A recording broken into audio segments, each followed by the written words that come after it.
Hello বন্ধুরা, আজকের টিউটোরিয়ালে সবাইকে শুভেচ্ছা ও স্বাগতম। আজকের টিউটোরিয়ালে মূল বিষয় হচ্ছে শেপ অঙ্কনের মাধ্যমে কিভাবে বিভিন্ন ডিজাইন অঙ্কন করা যায়। এখানে আমি ব্যবহার করেছি রেক্ট্যাঙ্গেল টুল এবং ইলিপস টুল। এই দুইটা শেপ দিয়ে আমি বিভিন্ন ডিজাইন এখানে অঙ্কন করেছি। তাহলে দেখুন কিভাবে আমি এগুলো অঙ্কন করেছি। প্রথমে এটাকে সিলেক্ট করে শিফট ধরে এটাকেও সিলেক্ট করে ডিলিট। এখন এই দুটা শেপকে সিলেক্ট করে অল্টার ধরে একটা কপি করলাম। ওকে, এখন রেক্ট্যাঙ্গেল শেপটাকে সিলেক্ট করে ইফেক্ট থেকে ডিস্ট্রয় অ্যান্ড ট্রান্সফর্ম থেকে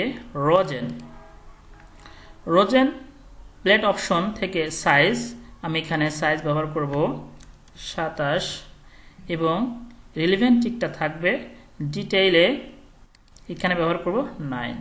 ওকে, পয়েন্ট, এখানে পয়েন্টে আমি ব্যবহার করব কর্নার।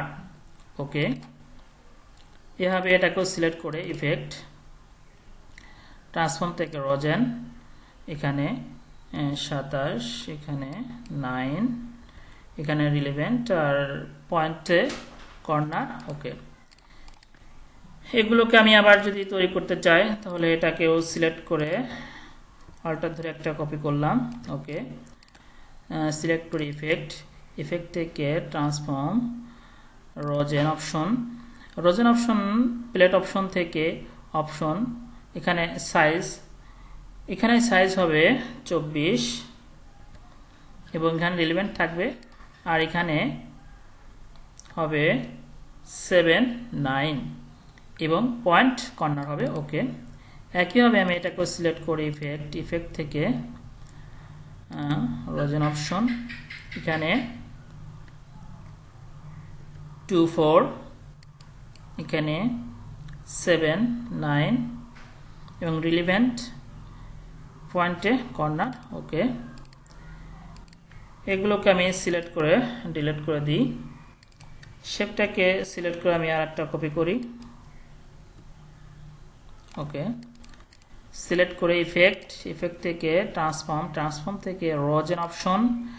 এখন রোজেন অপশনে আমি এখানে ব্যবহার করব সাইজে ব্যবহার করব 6, 3 এবং রিলেভেন্ট টিকটা থাকবে ডিটেইলে ব্যবহার করব আমি 3, 9 এবং পয়েন্টে ব্যবহার করব স্মুথ। ওকে, একইভাবে আমি এটাকে সিলেক্ট করলাম, সিলেক্ট করে ইফেক্ট থেকে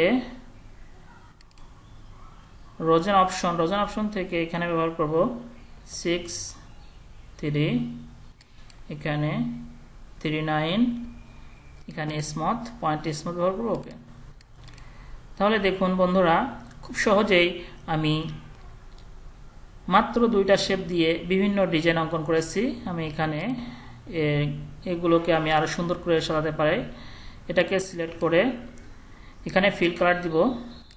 ওকে, বিভিন্ন কালার অঙ্কনের মাধ্যমে আমি আমার শেপগুলোকে সুন্দরভাবে সাজাতে পারি।